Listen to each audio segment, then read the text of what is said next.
Hey, what up, everybody? Stephen Breach coming to you.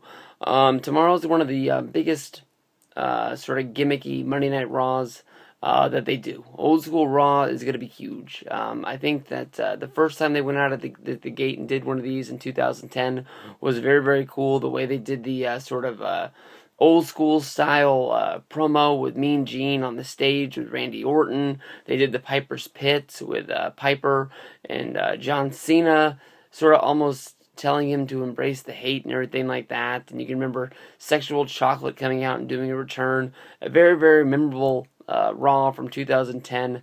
It is on the SummerSlam 2010 Blu-ray. A real good one to have.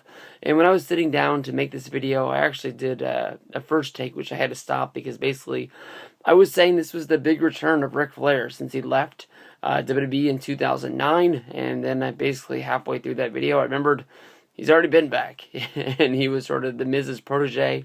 He was trying to teach him to become the new Ric Flair, and then he had the blood clots in his leg, and then he came back and did the promotional stuff at SummerSlam with him and JR getting in trouble, with JR basically getting fired because he was letting Flair, just be Ric Flair all over that whole damn thing, and Flair, I guess, had been drinking and was just telling stories that WWE thought that basically they didn't want to do, and I don't know what kind of return we're looking for. I mean, is Ric Flair going to be Ric Flair out there on the stage and they're going to give him the microphone and let him say what he wants to say?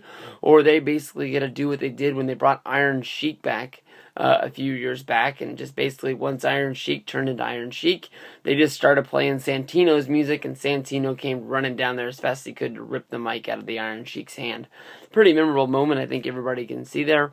I'm glad to have Ric Flair back. I think that Ric Flair is one of the greatest guys of all time when it comes to wrestling, and maybe we don't need to see him roll around in the ring and do that anymore. Maybe there's a time, maybe there's a place, but just him delivering a promo and just being there to help out anybody on the roster, I think would be a big help. I don't think he really helped Miz out in the long run.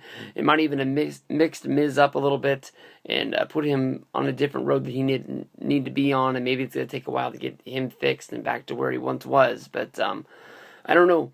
There's so many directions, there's so many angles that they could go with Ric Flair. When you think of Ric Flair, honestly, I always think of Triple H. Triple H has always said that Ric Flair was one of his favorite wrestlers, one of the guys that he, patented his trade after. It was him and Harley Race, a whole lot of other guys that are out there, but Flair always tops the list as one of his childhood heroes. Ric Flair always sort of tips his hat at Triple H as being one of the guys that really helped him get his confidence back. When Ric Flair returned to WWE back in 2002 when WCW closed, and they closed up the whole invasion angle, and then he came in as the guy that was the part owner, and then they did the whole thing where it finally came down to Royal Rumble 2002. Oh no, that really wasn't it either. But they had the street fight there with Flair and Vince McMahon, and that's when basically Flair turned more into a in-ring performer rather than a guy that was just there to deliver promos and be sort of like this figurehead owner of the WWE. Ric Flair didn't really feel like he was Ric Flair, didn't really feel like he was living up to himself, felt like he was basically, stealing Vince McMahon's money, felt like he was, just stealing somebody else's spot that should be out there getting these big-time things, and it was Triple H taking him under his wing, basically getting him into shape. I think he even has said that he got him to stop drinking a little bit on the road and, turn Ric Flair back into Ric Flair, regained his confidence, put him in a tag team with Batista, put the tag belt on him, made him a feature player on Monday Night Raw with Evolution. Even though he was the guy who was the past, he was still wrestling in main events, whether it was in tag matches or one-on-one, sort of dream matches. Flair was the guy, and he wasn't what he once was, but he was close, and he was as close as he could be for the age that he was. You got to think, is Flair coming out there just to be the patsy, just sort of be the guy behind the authority, just have Triple H delivering a promo and Ric Flair just behind him, just emphasizing everything that he's saying, or is he going to walk out there and basically go against Triple H and, put get up in his face and say that what he's doing is ruining the business and it's not best for business and he needs to back off and let the guys do what they want to do. Maybe he can come out there. Well, that wouldn't really make much sense because Daniel Bryan's going to be debuting with the Wyatts, so he couldn't really bring up how he ruined Daniel Bryan. But it's fucking Ric Flair, and he's been watching the product. Maybe he feels the same way that we do. Or, if you put him with Ric Flair, is he even going to be able to stand face to face with Randy Orton? Has it been too long that people don't remember?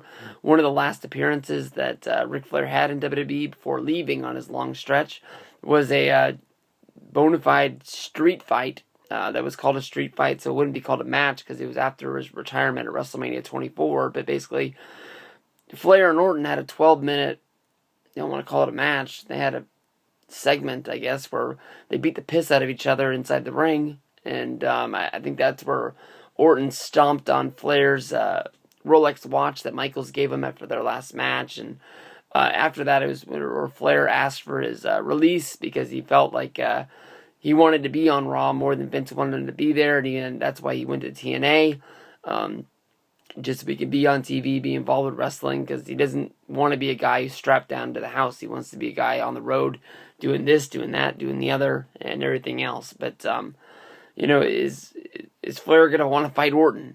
Are they going to let Flair fight Orton? Is he just going to want to stand behind him, saying, basically having an almost Evolution reunion, with this basically being the Monday Night Raw that's going to happen on the 6th, and Batista's coming back on the 18th, right? That's 2 more weeks away. Maybe they're just hyping up that Batista's coming back. He's going to be part of the Authority. Evolution's going to be back around. Here's Old School Raw. You can have him out there, jipping and jiving and doing the thing.